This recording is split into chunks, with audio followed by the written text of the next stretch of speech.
Cette semaine-là se poursuit il y a exactement 50 ans, le 29 avril 1968. Nous sommes donc quelques jours avant mai 68. Ceux qui pompent encore, vous les avez reconnus, ces drôles d'oiseaux un peu bêtes, dodus avec de longues pattes, les Shadocks, créatures animées, imaginées par Jacques Rouxel.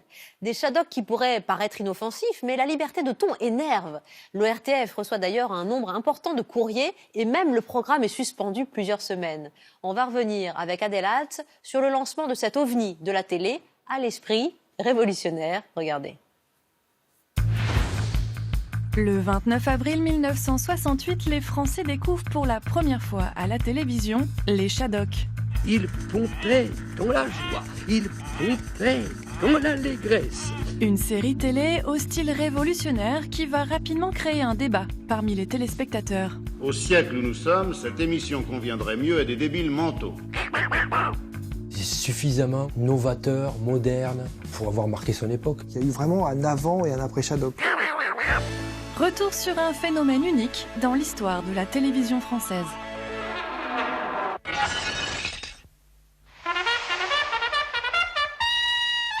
Sur la planète Shadok, il y avait des Shadocks de deux sortes. Des Shadocks avec des pieds en bas qui vivaient au-dessus de la planète et des Shadocks avec des pieds en haut qui vivaient de l'autre côté et qui servaient à soutenir la planète par en dessous. Lundi 29 avril 1968, il y a tout juste 50 ans aujourd'hui, les Français voient débarquer dans leur petit écran des petits personnages à plumes qui suscitent vite de vives réactions. Il n'y a qu'une chaîne quasiment, donc en fait les gens ils se sentent pris en otage. Donc on leur impose un spectacle qui est tellement novateur, tellement innovant, tellement moderne, ça a de quoi choquer la plupart de la population. Et le coupable de cette prise d'otage, c'est Jacques Rouxel. Travaillant au service de recherche de l'ORTF, il s'inspire des courtes histoires dessinées des journaux papier pour créer cette série au graphisme très limité.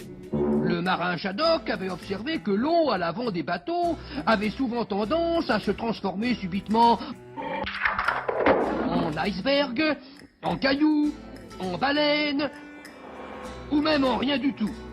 À l'époque, les canons, c'était Disney. Et là, c'est vrai qu'on est un peu dans le contre-pied disneyen, avec des choses très simples. Et donc les gens, ils comprenaient pas ce qu'ils voyaient, quoi. Ils étaient vraiment éberlués. C'est encore dans la marine qu'il y a le plus de marins. Mais après la diffusion de seulement quelques épisodes, les événements de mai 68 éclatent. Monsieur Émile Biasini a remis sa démission de directeur de la télévision. Et les grèves généralisées n'épargnent pas l'ORTF, interruption des Shadocks pendant tout l'été.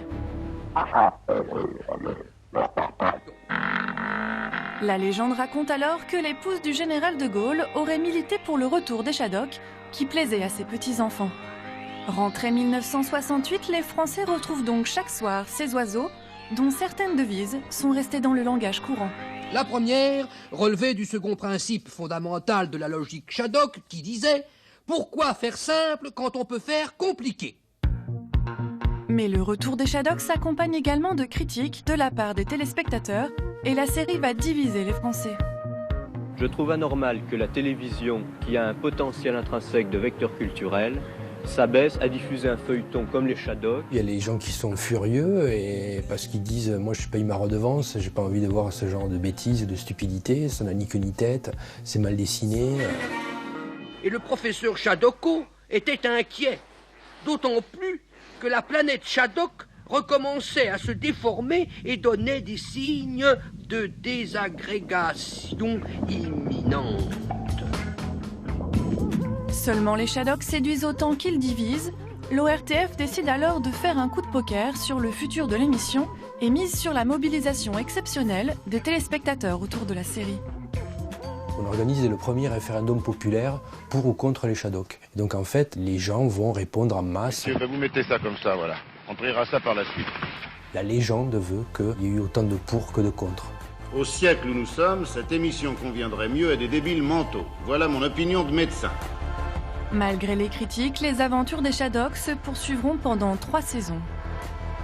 Il est beaucoup plus intéressant de regarder où l'on ne va pas pour la bonne raison que là où l'on va, il sera toujours temps d'y regarder quand on y sera. Les Shadocks, l'émission était addictive, comme le souligne notamment un grand admirateur de la série, le réalisateur Jean-Pierre Jeunet, qui, enfant, n'en manquait pas une. Un proverbe Shadok pour la route. S'il n'y a pas de solution, c'est qu'il n'y a pas de problème. Voilà, c'était ça aussi, les Shadocks.